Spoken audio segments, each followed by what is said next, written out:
Hey there, PTHS. Welcome to our first Friday show of the second semester. We've got plenty to cover from the month of February. I'm Madison Garcia. And I'm Brianna Phillips. It's hard to believe that we are well past the midway point of the school year. And I can't speak for everyone, but it's probably safe to say that most of us are ready for some spring-like temperatures.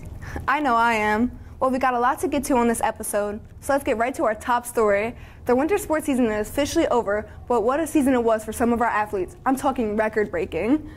Yes, we had several individuals set school records, and even one team take their success into uncharted waters. The Friday Show's Tiernan Johnson looks back at what turned out to be a tremendous winter season.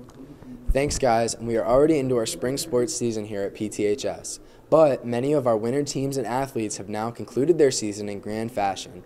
In particular, 3 Hornet wrestlers, a few of our Lady Hornet track stars, and a scoring machine on the girls' hoops front. And of course, our dominant girls bowling team. We start off on the track where Ariana Harrell shined on New Jersey track's biggest stage.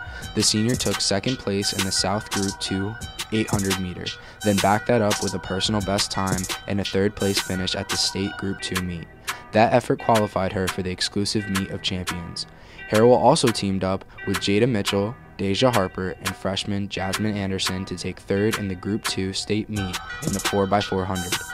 The team also reached the Tournament of Champions with that effort. Going into the winter season, I had a clear head. It was my first season running the Open 800, and immediately my first race I PR'd. I was really proud of myself. Then going forward, I had a couple bumps in the road, but I was able to bring my time back down. Once we hit sectionals and states, I went 2:20, and then I had ran a Eastern States meet where I ended up going 2:19, which is basically back down to my outdoor PR, so I was extremely proud of myself. From the track to the hardwood now, junior Naima Middleton came to play this season after missing most of her sophomore season with an injury. The star point guard broke an 18-year-old school record for points scored in a season by a Hornet girls basketball player. Her 1,499 points bested the old mark set by, ironically, Erica Messam in 1991. Erica Messam was my aunt, so I wanted to beat her record. So ever since I got here, I wear her jersey number, and I looked forward to beating all her records. And next year, I want to get my 1,000 points, and I still want to beat my record from this year. Middleton will eclipse the prestigious 1,000 career point mark early next season. I'm very proud of myself. I feel like I could have went higher, but it took a lot of teamwork and a lot of effort. I wouldn't be able to get my points if it wasn't for my teammates and the way we played on the court. From one type of hardwood to another, and our Lady Hornet bowlers continued their dominance, the girls finished with a perfect 17-0 record for the second straight season. In doing so, they qualified for the South Group 2 sectionals with 9 other teams. Their second place finish in that event then qualified them for the state meet. Individually, senior Dayanara Dunstan was one of 18 girls out of 50 at the sectional meet to qualify for the state individual meet. I'm most proud of the fact that we as a team got to states. I was really shocked that I got into states individually, but as a team, we've been working so hard for this. And finally, on the mat, senior wrestler Joe Wilson capped off arguably the most prolific career by any wrestler in Hornet history. His record of 34-6 this year landed him as the winningest wrestler in school history with 120 career victories. Wilson also captured a district title, Region 7 runner-up, and qualified for the state tournament. It really hasn't hit me yet. I know I've broke the record, but I don't know. I don't feel like it's there yet, probably in a couple of years I'll feel it, but right now it's brand new. The thing I'm most proud of probably is just, having Hewitt say such great things about me, all the time. I haven't heard him have a complaint about me, you know what I mean? And everybody has a complaint about somebody, and I haven't heard somebody complain about me yet, so that's probably the biggest thing. Congrats to all those record setters, and we're hoping that the spring season can bring that same type of success back to our Hornets. Be sure to tune into future Friday shows as we preview each of our spring squads. I'm Tiernan Johnson with the Friday Show. Now back to the studio. Thanks, Tiernan. And be sure to tune in over our next few shows as our crew is working on your spring sports previews. Moving on now, and February was, of course, Black History Month. Here at PTHS, there are several events to highlight this important month. One of the most popular is our Soul Food Luncheon, sponsored by the PTHS Black History Club. Its members, parents, as well as our culinary arts class all band together to put on this fantastic luncheon. The Friday Show's Nina Stecker and our crew were on hand last Thursday and have this report. Take a look. Thanks, guys. I'm here at the Soul Food Luncheon presented by the Black History Club in honor of Black History Month. It's a really important event at the school, and we're here to catch up with the people who made it possible.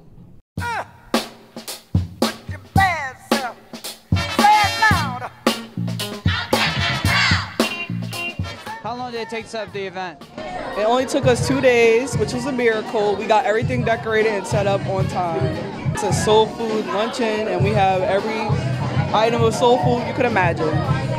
The preparation was a lot of parent support with making food, a lot of staff support making food. Big shout out to Mr. Machi and Miss Taylor. They did a lot of the food for us, and we are grateful. We told people what the menu was, and we just asked them what they wanted to fix, and we just accepted any and all donations. The feedback has been pretty good. They said the food was good. They like that we do this every year. A lot of the teachers look forward to it every single year. We hope to accomplish a lot. You know, it's one of our biggest fundraisers besides the fashion show, but it's always successful. A lot of teachers come and support. We have a lot of parental help too, which helps. And it was really hectic because we had the fashion show and the luncheon in the same month. So as soon as the fashion show was over, it was like luncheon mode, and a lot of our parents had to like make the food last minute. So we're very grateful for them. Every year, a lot of teachers come out and they eat and they order a lot of food. So it's always a success. Here with Maury Vandy, the Parliamentarian of the Black History Club. Maury, how do the funds of the Soul Food Luncheon contribute to the success of the Black History Club? So basically, it's like a part of the senior scholarship. So every year, obviously, we have a senior group, and we give them money, you know, to help them towards college. And then we do fundraisers, like we buy snacks for the kids, because, you know, we never leave you hungry. We worked really hard. We stayed late, decorated it, and then we made a list of people who's going to make food. We prepped the food, and today we came early and we set up. My expectations that it'll be fantastic. My students, you know, the students in the culinary program do such a fine job. I'm so proud of them. And their recipes that they use are all their own. They're all generated, you know, from the classes. They're not from a book. They're not from the internet. They've been generated from our own students, and they really do a great job. Every year we just make collard greens, usually make the cornbread. We made the potato salad. We also just help set up everything, kind of like organize things, make everything kind of run smoothly, help break things out of the kitchen, bring it back into the kitchen, kind of keep things stocked up as the line is moving. I am hoping there is a very southern kind of flair with all of these recipes. The recipes that our students did look up and use were all southern cuisine, a lot of soul food, and that's kind of what I'm hoping the vibe is. The Black History Club Soul Food Luncheon is an integral part of the success of the club. We hope that it went well and everyone enjoyed their food. Back to you guys at the studio. Thanks, Nina. And as you can see, it was a great job by all of those individuals who made the event possible. And speaking of Black History Month, one of our projects over the past few weeks in Mr. Tallarico's TV production course was to select a prominent African American and produce a short video biography highlighting their accomplishments. As we go to commercial break, here's just a sampling of some of the bios we created. Stay tuned. We'll be right back.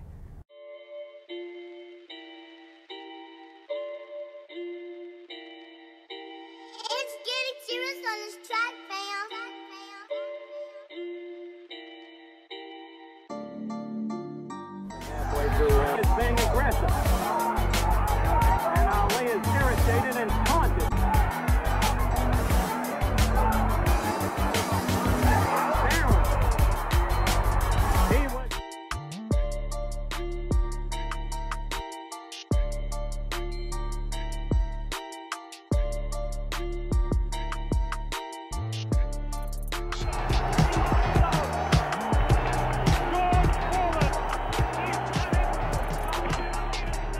Henry Cooper's nothing but a tramp. He's a bum. I'm the world's greatest. He must fall in 5 rounds, but if you talk about me, I'll cut it 3.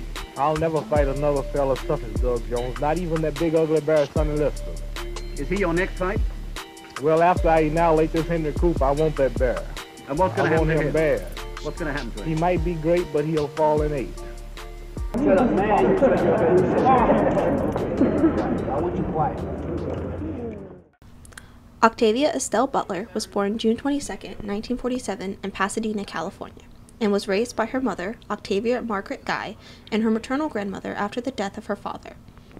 Her severe shyness and slight dyslexia caused her to have difficulty interacting with her peers, while also being a catalyst for her experience with bullying. Butler then begged her mother to purchase her a Remington typewriter when she was 10, which was the catalyst for her love of science fiction and fantasy developing into a collection of short stories of her own creation. She even drafted a basis for her Paterist novels at age 12, after seeing the 1954 film Devil Girl from Mars and convincing herself she could write a better story. Continuing to write through high school and college, Butler won a short story contest offered by Pasadena City College, winning $15 and earning her first profit as a writer. She then graduated from PCC in 1968, earning an Associate of Arts degree with a concentration in history. Butler would then go on to work a series of temporary jobs in order to be able to write, while also attending multiple open-door workshops, including Screenwriters Guild of America and Clarion Science Fiction Writers Workshop, which is where she sold her first short stories, Crossover and Childfinder. She would then go on to work on the Patternist series, publishing 5 books in an 8-year span that began in 1976 with Pattern Master, which would allow her to support herself solely with her writing based on their success. She also wrote Kindred in 1979, and the novel still remains a bestseller and one of Butler's most famous works. Butler then began developing Parable of the Sower in 1993 and Parable of the Talons in 1998, which solidified her fame as a writer. She also was the first science fiction writer to be awarded a John D. and Catherine T. MacArthur Foundation Fellowship in 1995, which allotted her $295,000. Butler had plans for 4 more Parable novels, but after many failed attempts, decided to abandon the idea and write her last book, Fledging, so she could write something more lightweight. Butler was inducted in the Chicago State University's International Black Writers Hall of Fame in 2005 before her death in 2006 at age 58. Butler's legacy continues to outlive her, though, due to her crystalline prose and black feminist aesthetic, allowing her to address overarching issues of race, sex, power, and classism in a way that is still admired by millions today. Welcome back to the show.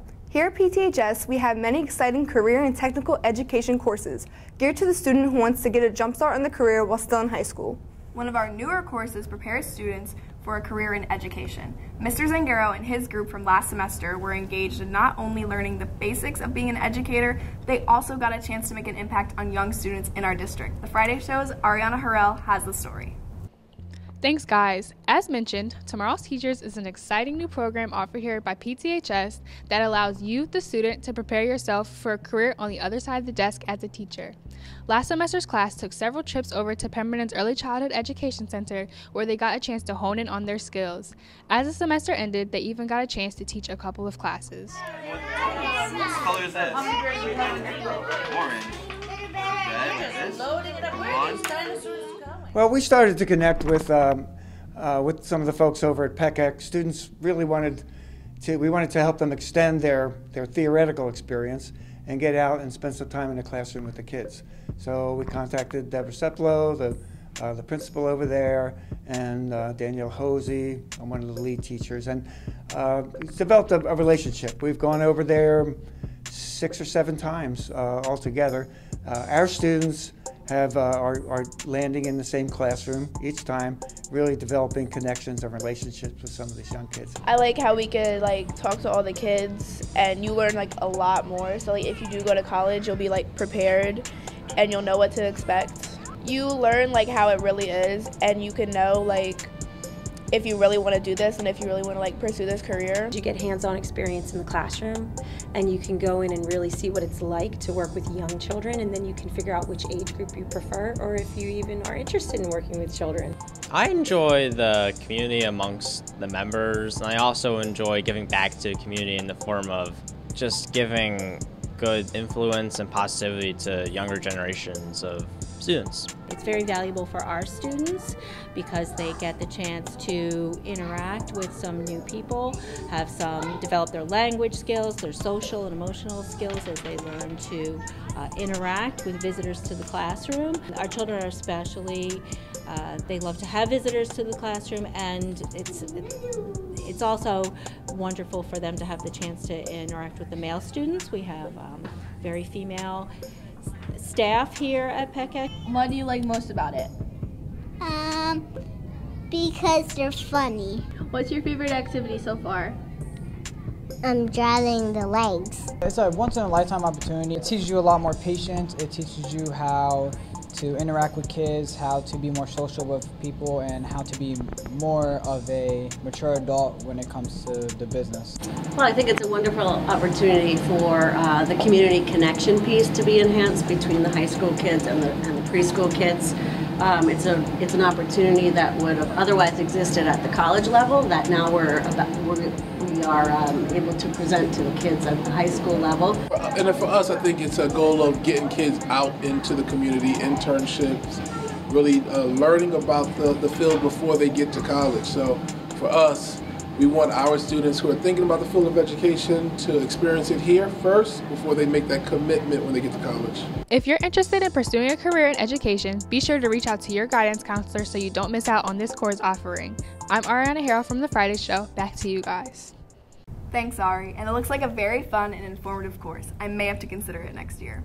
Speaking of fun, I know it's only March, Maddie, but we're starting to hear prom talk throughout the halls. Yeah, it's not until May 31st, but I know I've been looking for dresses the last few weekends. But I'll tell you, with the prices of dresses, the smart thing may be to look for other options. Well, each year, Miss Cornish lends a helping hand for girls here in the building who don't want to break the bank on a dress you'll likely only wear once. The Friday Show's Alyssa Bernardini caught up with Miss Cornish to hear about what she's offering. Hey guys, I'm here with Miss Cornish today, and she's going to talk to us about Pemberton Prom Project and how it works. Pemberton Prom Project is a free service offered to students that are going to prom or any events in the district that have to do with dances.